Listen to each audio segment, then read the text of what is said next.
Both. I mean, I thought they really got up into us.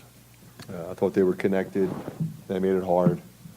We did have some open looks at times from some really good shooters, and they didn't make them, so that's unfortunate. Against the wall. Collectively, all their freshmen scored in double figures. Can you talk about any of them individually or them as a group? Well, it's a good group of players, So and they play a lot, so it's not surprising that they'd be in double figures to me. I mean, every one of them is impressive. I mean, I thought Bridges in particular in the first half was the difference in the game. We turned them over 12 times. We should have been up by more than one. We didn't shoot it well.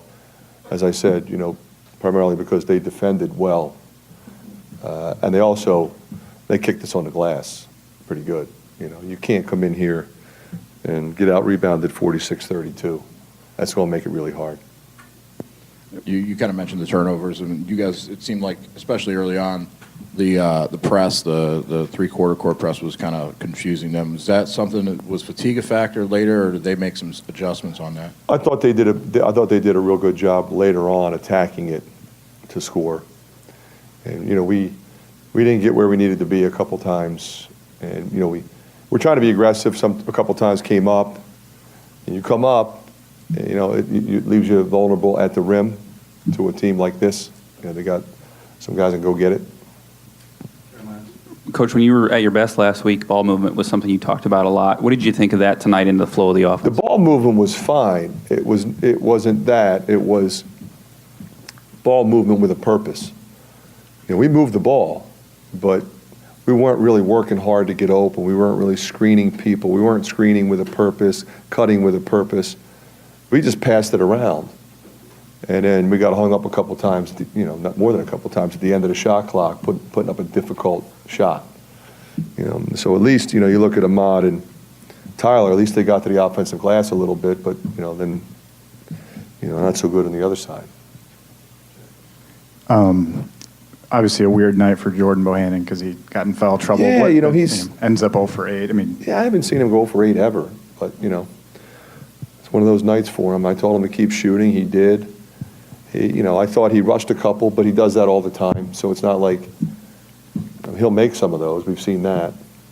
So I know he's down about it. He'll be fine moving forward. Coach, having about a week off here, what do you really hope to get accomplished for the stretch run here in practice? Well, we're doing some good things. We have to play better.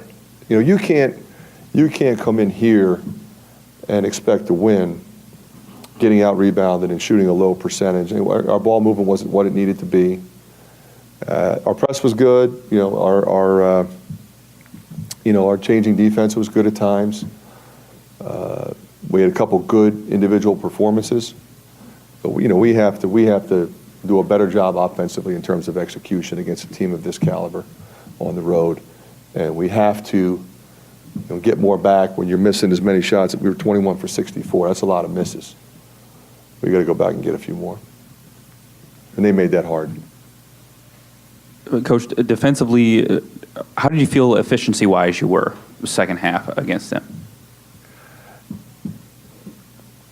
Okay at times, not good in that one stretch. I mean, we did not handle that one stretch where they kind of separated from us because they weren't able to do that up until that point. And then all of a sudden you look up, it's 12 or whatever.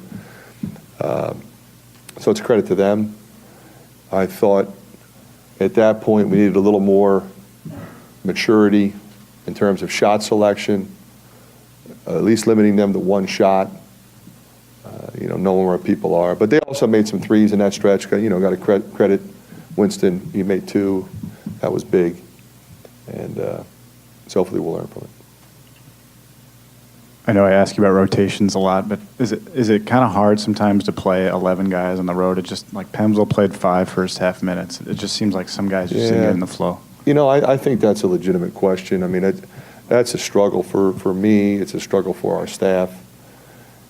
Because Kriener deserves to play, Pemsl deserves to play, Cook. I mean, all those guys deserve to play. I thought Dom Ewell was really good in the first half, but only played 5 minutes as well.